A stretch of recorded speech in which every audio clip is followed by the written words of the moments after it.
Hi hello నమస్తే. ఎలా ఉండండి, బాగున్నారా? ఈరోజు ఒక నిరుపేద కుటుంబానికి నేను ఒక 10,000 రూపాయల ఆర్థిక సహాయాన్ని అందించానండి అర్షియా గారి సహకారంతో. వీళ్ళు చాలా నిరుపేదలనమాట. భార్యాభర్త ఇద్దరు, ముగ్గురు ఆడపిల్లలంట వాళ్ళకు. ఒక అమ్మాయి పాపం క్యాన్సర్తో చనిపోయిందంట. ఆ అమ్మాయికి ఇద్దరు పిల్లలు, ఒక అబ్బాయి ఒక అమ్మాయి. ఆ అమ్మాయికేమో ఎట్లాగో టీ బిస్కెట్ ఇచ్చి పెళ్లి చేసేసారంట. ఒక అబ్బాయి మటుకు వీళ్ళే సాకుతున్నారు. ఇతను డ్రైవర్గా పనిచేసేవాడంట.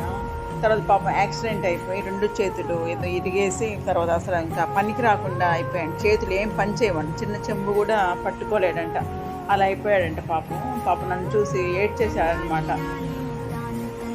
ఏడ్చేసి చాలా బాధపడ్డాడు. నేను ఇలా ఉండేవాడిని మేడం, ఇలా అయిపోయి ఇప్పుడు ఏం పని చేయలేకపోతున్నాను నేను అట్లా అని చెప్పి చాలా బాధపడ్డాడు. మా భార్యాభర్త ఇద్దరు. సరే వాళ్ళకు నా దగ్గర ఆమె 2-3 సార్లు తిరిగింది, మేడం నాకు ఏదైనా హెల్ప్ చేయండి అని.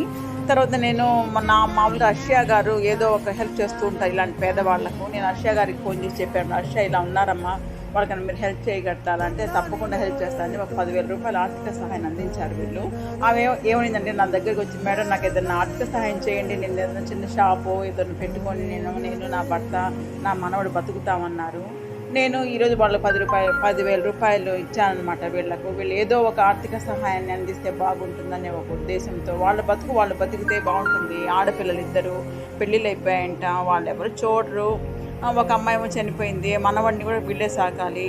చాలా పరిస్థితులు చాలా కష్టంగా. ఇల్లు చూస్తే అసలు నేనైతే ఆశ్చర్యపోయాను, అలా ఉంది చిన్న ఇల్లు. అసలు మంచం పరుపులు కూడా లేవు, చాలా పేదరికంలో ఉన్నారనమాట పాపం వాళ్ళు. ఇలాంటి వాళ్ళకు సహాయం చేస్తే ఎంతో బాగుంటుందని నేను అర్షియా గారికి చెప్పాను అనమాట. అర్షియా గారు వెంటనే స్పందించి నా మీద నమ్మకంతో వీళ్ళకి సహాయ సహకారాలు అందించారు. అర్షియానికి చాలా కృతజ్ఞతలమ్మా. మీరు కుటుంబ సభ్యులు ఆరోగ్య సుఖంగా సంతోషంగా ఉండాలని భగవంతుని ప్రార్థిస్తున్నాను.